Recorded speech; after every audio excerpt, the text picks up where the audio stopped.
भारतातील 2026मधील दोन मोठे विद्यार्थी आंदोलन, ज्यामध्ये पहिलं आंदोलन म्हणजे जंतर मंतरवरील कॉक्रोच जनता पार्टी यांनी केलेलं आंदोलन.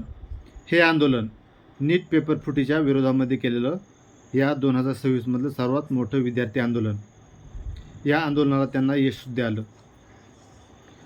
तर एक दुसरं आंदोलन जे झारखंडमधल्या रांची या शहरामध्ये विद्यार्थी आंदोलन चालू आहे. हे सर्वात मोठे दोन आंदोलन.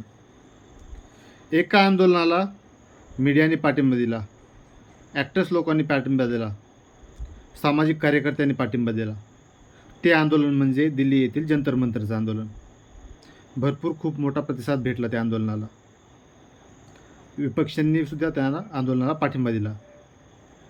त्याचबरोबर जे दुसरं आंदोलन झारखंडमधील रांची येथील जे आंदोलन आहे, ना त्यामध्ये मीडियाने दखल घेतली, ना कुठल्या विपक्षाने दखल घेतली, ना कुठल्या ॲक्टर्सनी दखल घेतली.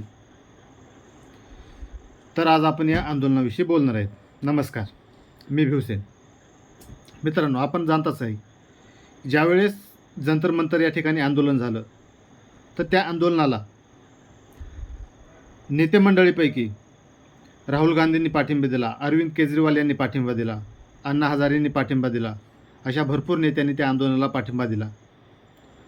त्याचबरोबर ॲक्टर्स लोकांनी पण त्या आंदोलनाला खूप मोठ्या प्रमाणात पाठिंबा दिला.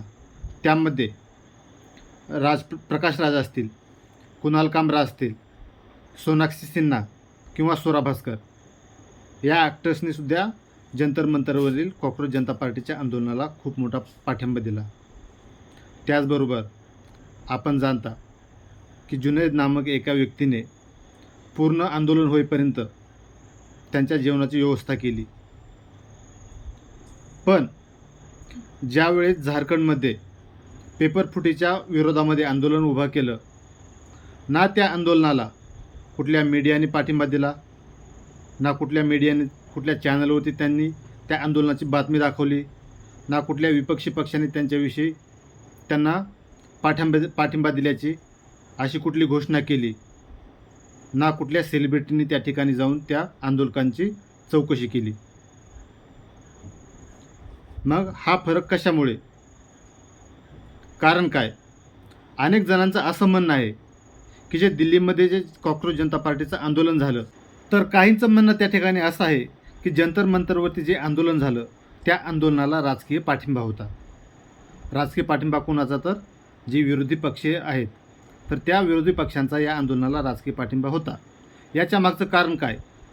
तर काहींचं असं म्हणणं आहे की आता ज्या प्रकारे पंजाबमध्ये पेपर फुटी झाली, किंवा कर्नाटकमधील विषय असेल, किंवा केरळमधला विषय असेल, या पेपर फुटीवरच्या विषयावरती अभिजित दिपकेकडून आणखी एकसुद्धा स्टेटमेंट आलेलं नाही. त्यामुळे काहींचं म्हणणं आहे की जे दिल्लीमध्ये जंतर मंतरवरती अभिजित दिपकेंनी आंदोलन केलं, या आंदोलनामागे राजकीय पाठिंबा असू शकतो. तसेच जे सध्या झारखंड या ठिकाणी आंदोलन चालू होतं, त्या आंदोलनाला सुद्धा अभिजित दिपके यांनी पाठिंबा दिल्याचे कुठलेही वृत्त अजून तरी सोशल मीडियावरती किंवा बातम्यामधून दिसून आलं नाही.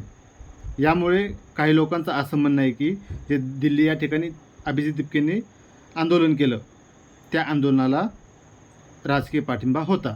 देवेंद्रनाथ महातो हे झारखंडमधील विद्यार्थी नेते, त्यांच्या मार्गदर्शनाखाली सध्याचं आंदोलन चालू. त्या आंदोलनाला कुठल्या नेत्यांनी पाठिंबा दिला, ना कुठल्या मीडियाने त्या आंदोलनाचं कव्हरेज केलं, ना कुठल्या सेलिब्रिटीज त्या ठिकाणी येऊन त्या आंदोलनाला पाठिंबा दिला. त्यांच्या जेवणाची व्यवस्थासुद्धा एका मंदिरातून केली गेली. ना त्या ठिकाणी कुठला जुनैद आला बिर्याणी खाऊ घालण्यासाठी, ना त्या आंदोलनामध्ये आझादीचे नारे लावण्यात आले, ना तिथल्या मुख्यमंत्र्यांना अश्लील भाषेमध्ये शिवीगाळ करण्यात आली, ना उमर खालिदला सोडवण्यासाठी त्या ठिकाणी कुणी नारे लावले, ना त्या आंदोलनामध्ये 5 स्टार टेंट होता. तर अशा प्रकारे हे विद्यार्थी आंदोलन त्या ठिकाणी घडलं. तर तुम्हाला काय वाटतं मित्रांनो?